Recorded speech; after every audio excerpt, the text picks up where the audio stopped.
ซื้อกระเดื่องไปทั่วอาณาหนึ่งในแดนสาทาสาวสีเมืองนับว่าหนึ่งได้มาพบพ่อนวลละออายตกตะลึงสาวสีเมืองหมายเลขหนึ่งงามแท้งามบาดตาบุญออกพรรษาจุดธูปเปลี่ยนเทียนงานวัดคืนนั้นสองเอาเคียงคู่กันน้องยังบอกอายแนบเบิ่งจันทราแล้วน้องก็บอกว่าหักอายเท่าฟ้า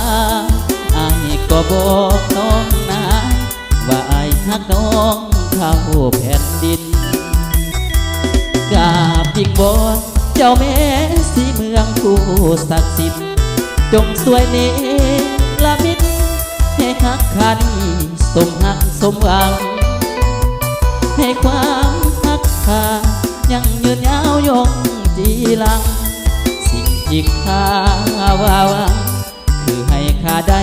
เป็นเคยสีเมืองสาวสีเมืองเอ้ยจำได้บ่ลาคำที่เฮา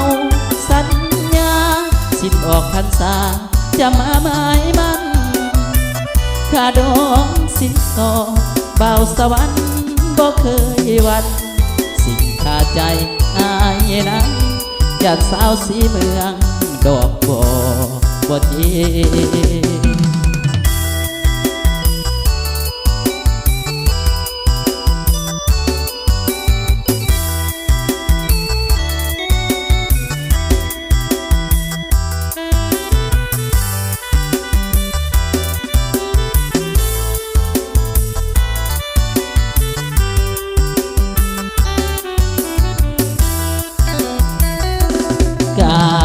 วอนเจ้าแม่สีเมืองผู้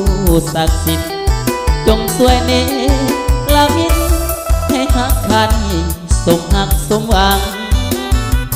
ให้ความฮักคายังยืนยาวยงจีลังสิ่งที่ข้าว่าหวังคือให้ข้าได้เป็นเคยสีเมือง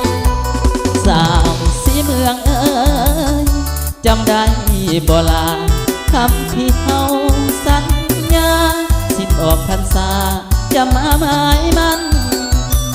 ข้าดองสิ้นสอบ่าวสวรรค์บ่เคยหวันสิ่งข้าใจอายนั้นอยากสาวสีเมืองดอกบ่เจ